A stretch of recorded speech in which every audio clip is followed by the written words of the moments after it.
कहानी की शुरुआत में हम जॉय नाम के लड़के को एक पहाड़ी पर बैठा देखते हैं जो वहां से बीच की तरफ देख रहा था। वहां पर एक सुंदर नारी नहा रही थी। उसकी खूबसूरती ने जॉय का दिल खींच लिया था। उस लेडी का नाम रोज था। जॉय उसे ही छुपकर देखने लगा था। रोज को देखते देखते जॉय गलती से सरक जाता है, जिससे रोज भी जॉय को देख लेती है।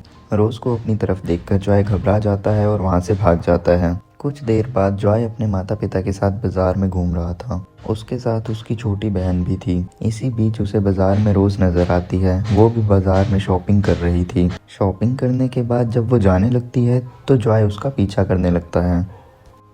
रोज को एक होटल में काम था और जॉय भी उसका पीछा करते करते उसी होटल में आ जाता है। देखते ही देखते वो रोज के कमरे के बाहर भी पहुंच जाता है। उसी बीच रोज जब अपनी चप्पल उठाने बाहर आती है तो उसकी नज़र जॉय पर पड़ जाती है। वो जॉय से पूछती है कि क्या तुम वही बीच वाले लड़के हो। जॉय मना कर कर वहाँ से जाने लगता है, लेकिन रोज़ उसे इशारा करके अंदर बुलाने लगती है। उसकी बात मानकर जॉय कमरे में आता है।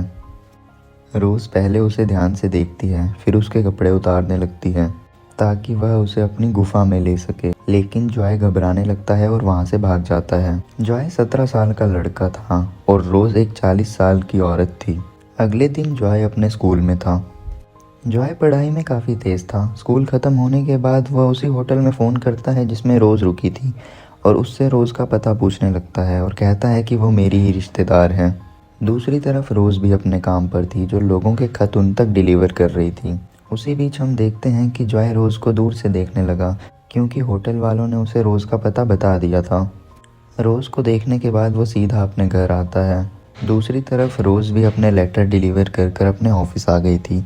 जब वो घर जाने लगती है तो वो अपनी बाइक पर बहुत सारे रोज़ देखती है। उसको ये फूल जॉय ने दिए थे और वो अब उनको अपने घर ले आई थी। अगले दिन रोज़ अपने ऑफिस जाने लगती है, लेकिन जॉय अपना स्कूल छोड़कर उसका पीछा करने लगता है। जॉय को अपना पीछा करते देख रोज़ उसे रोकती है और पूछती है कि तुम मेरा पीछा क्यों कर रहे हो। जॉय झूठ बोल रहा था कि मैं तो बस यहाँ से गुजर रहा था, लेकिन रोज़ उसका झूठ पकड़ लेती है। वो उसे अपने से दूर रहने को कहकर वहाँ से चली जाती है। उसकी इस बात ने जॉय को उदास कर दिया था। शाम को जब रोज़ वापस अपने घर जा रही होती है तो उसे जॉय दिखाई देता है। जॉय हर हालत में उससे दोस्ती करना चाहता था। रोज़ उसे बाहर ही रोककर कहती है कि मेरा एक लवर है और मैं तुमसे उम्र में भी बहुत बड़ी हूँ, इसलिए हमारी दोस्ती नहीं हो सकती। इतना कहकर वो जॉय को चलता करती है और अपने घर का दरवाज़ा बंद कर लेती है। रोज़ अभी दरवाजे के पास ही खड़ी थी कि उसे जॉय के गिरने की आवाज़ आती है। वो जल्दी से वहाँ जाकर जॉय को संभालती है। गिरने के कारण जॉय के एक हाथ में चोट लग गई थी, जिसे देखकर वो उसे अपने घर ले आती है। जॉय रोज़ से जब उसके लवर के बारे में पूछता है तो वो कहती है कि वो अभी दूसरे शहर गया है, लेकिन वो जल्दी ही वापस आ जाएगा। फिर जॉय पूछता है कि तुम उस दिन होटल में क्या कर रही थी। तो वो कहती है कि मेरे घर पे कुछ काम चला था, इसलिए मैं एक दिन के लिए होटल चली गई थी। जॉय कहता है कि उस दिन मैं होटल में डर गया था, लेकिन आज ना मैं डरूंगा और ना मैं भागूंगा। ये सब सुनकर रोज़ उसे अपने बेडरूम में ले आती है। वो भी काफ़ी टाइम से प्यासी थी और उसकी गुफा में भी काफ़ी टाइम से धमाके नहीं हुए थे। वो जैसे ही अपने कपड़े उतारने लगती है, बेचारे जॉय का पानी ही निकल जाता है। बेचारा जॉय आज भी कुछ नहीं कर पाता, जिस कारण रोज़ उसे घर जाने को बोलती है। जाते जाते रोज़ पूछता है कि क्या वो दोबारा यहाँ आ सकता है।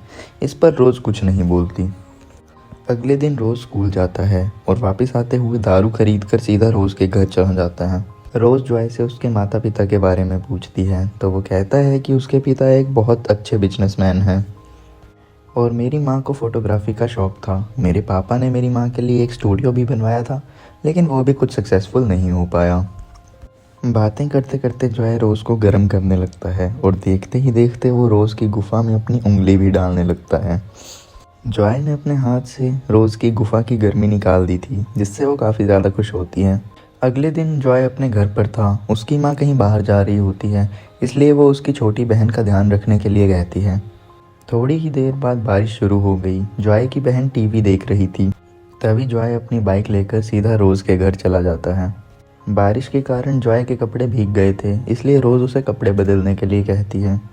कपड़े बदलते बदलते दोनों बहुत ही गर्म हो गए, जिसके बाद जॉय रोज़ की गुफा में धमाके करने लगता है। जॉय ने आज रोज़ की प्यास बुझा दी थी, इसलिए वो काफ़ी ज़्यादा खुश हो गई थी। इसी बीच रोज़ को उसके बॉयफ्रेंड की कार की आवाज़ सुनाई देती है। वो जल्दी जल्दी सारा सामान ठीक करने लगी और इसी बीच वो जल्दबाजी में जॉय को केवल आधे ही कपड़े देकर उसे बाहर बालकनी में वेट करने को कहती है। रोज़ को उम्मीद थी कि उसका लवर जल्दी ही वहाँ से चला जाएगा, लेकिन बारिश के कारण वो कहाँ जल्दी जाने वाला था। जॉय बाहर बारिश में भीग रहा था और उसे काफ़ी ज़्यादा ठंड भी लग रही थी। रोज़ मौका देखते ही जॉय को एक चादर दे देती है। जॉय को भी ये उम्मीद थी कि वो जल्दी ही चला जाएगा, लेकिन अब तो बारिश की वजह से उसका लवर भी उसकी गुफा में धमाके करने लगा था। दोनों की आवाज़ें सुनकर जॉय काफ़ी ज़्यादा दुखी होता है। थोड़ी ही देर में उसका लवर पानी निकाल कर सो जाता है। अब जॉय सीधा अपने घर की तरफ बढ़ने लगा था। जॉय को रोज़ से प्यार हो गया था। वो उसे किसी और लड़के के साथ नहीं देख सकता था। जैसे ही वो घर पहुंचता है, उसकी मॉम उसे खूब डांटती है, क्योंकि वो अपनी छोटी बहन को अकेले छोड़कर चला गया था। अब जॉय के पिता भी घर लौट आए थे। जॉय की मॉम चाहती थी कि उसके पिता भी जॉय को डांटे, लेकिन वो ऐसा कुछ भी नहीं करते थे। अगले दिन रोज़ जॉय के स्कूल आती है और जॉय उसे बदचलन कहकर वहाँ से जाने को कहता है। उसकी बात सुनकर रोज़ उसे कहती है कि मैंने तो तुम्हें पहले ही अपने लवर के बारे में बता दिया था, लेकिन तुम ही मेरे पीछे पड़े रहे। इतना कहकर वो वहाँ से चली जाती है।